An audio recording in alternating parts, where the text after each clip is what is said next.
Hi everyone, good morning. আজকে তোমাদের জন্য নিয়ে এসেছি আমার চ্যানেলে একটা লাভ স্ট্যাটাস রিডিং, যেটার দ্বারা তোমরা জানতে পারবে তোমার লাভ লাইফ রিলেশনশিপে কি হচ্ছে, কি হতে চলেছে। তো তোমাদের যদি এই ধরনের টপিক ভালো লেগে থাকে তোমরা কিন্তু আমাকে কমেন্ট করে অবশ্যই জানাবে। আমি তোমাদেরকে রিকোয়েস্ট করব, ঈশ্বরের নাম নিয়ে তোমরা আমার সাথে কানেক্টেড হও, যাতে আমি তোমাদের সাথে ভালো করে কানেকশন ফিল করে এই রিডিংটা স্টার্ট করতে পারি এবং এই রিডিংটা 100% তোমাদের সাথে মেলে। তোমরা নিজের নাম 3বার নিও এবং নিজের পার্টনারের নাম 3বার মনে মনে নিয়ে যে ঈশ্বরে বিশ্বাসী কিনা সেই ঈশ্বরকে ডেকে এই রিডিংটার সাথে কানেক্টেড হও। দেখো, এই রিডিংটা কিন্তু কারোর পার্সোনাল নয়, সুতরাং তোমাদের সবাইকেই অনুরোধ করব যে সবাই কিন্তু যেটুকু নিজের রিডিং সেটুকুই নেবে, যেটা নিজের নয় সেটা তো তোমরা বুঝতেই পারবে, সেটা কিন্তু অন্যদের জন্য ছেড়ে দেবে।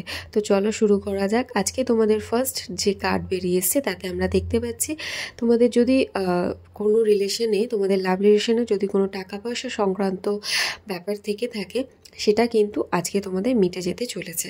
ঠিক আছে, একটা টাকা পয়সা সংক্রান্ত আমি ঝামেলা দেখতে পাচ্ছি, যেটার জন্য কিনা তোমাদের একটা মন ভাঙার সিচুয়েশন তৈরি হতে পারে, তোমার বা তোমার পার্টনারের ক্ষেত্রে এই সিচুয়েশন তৈরি হতে পারে। আর একটা জিনিস দেখতে পাচ্ছি, আজকে তোমরা কোনো একটা ডিসিশন নিতে চলেছো তোমাদের রিলেশনশিপ সংক্রান্ত। কারণ হচ্ছে তোমাদের মধ্যে তোমার বা তোমার পার্টনারের ক্ষেত্রে কিছু জিনিস লুকোনো আছে যেটা তোমার পার্টনার জানে না, অথবা তুমি জানো না তোমার পার্টনারের জীবনে এমন কিছু লুকোনো আছে। সেটা কিন্তু সামনে আসতে চলেছে, যে দরুন তোমরা একটা সিদ্ধান্ত নিতে পারবে এবং আজকে তোমরা সেই সিদ্ধান্তটা, আমার মনে হচ্ছে তোমরা সিদ্ধান্তটা নিয়েই নেবে, যে সিদ্ধান্তটা তোমাদের নেওয়ার আছে। এমন কিছু জিনিস আছে যেটা তোমরা জানো না, তুমি অথবা তোমার পার্টনারের তরফ থেকে সেটা একে অপরের যারই কাছে লুকোনো আছে সেটা জানতে পারবে এবং জেনে সেই সিদ্ধান্তটা নিতে পারবে। তো চলো, আজকের জন্য রিডিং এইটুকুই। তোমাদের যদি ভালো লাগে চ্যানেলটাকে অবশ্যই সাবস্ক্রাইব করো এবং আমার সাথে থেকো, কমেন্ট করতে ভুলো না। চলো, টাটা, ভালো থেকো।